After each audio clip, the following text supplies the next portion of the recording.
The Food and Drug Administration's digital gates are slamming shut on unprepared medical device companies. In the first week of March 2026, the industry saw a significant uptick in refuse to accept notices for new device submissions. This is not a random occurrence. It is the direct result of the FDA's full enforcement of its new cybersecurity mandates. Many companies are discovering too late that their regulatory filings are critically deficient. The new rules require a comprehensive strategy to monitor, identify, and address cybersecurity vulnerabilities throughout the device's entire lifecycle. This is a fundamental shift from a one-time pre-market approval to a continuous, lifelong commitment to security. The most common point of failure is inadequate documentation. The FDA now mandates the inclusion of a software bill of materials, commonly known as an SBOM. An SBOM is a detailed inventory of every software component, library, and module within a device. Without it, a submission is considered incomplete.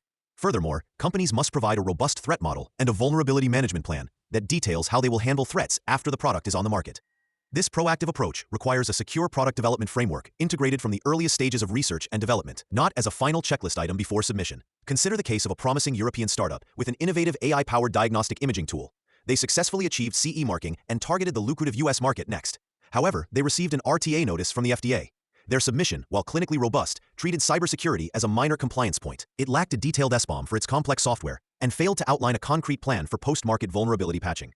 This oversight has forced them into a 6-month delay to re-engineer their documentation and security processes. The delay not only cost them significant capital but also jeopardized a crucial round of venture funding that depended on their US market entry. This situation is a clear signal that regulatory compliance is now inseparable from product design.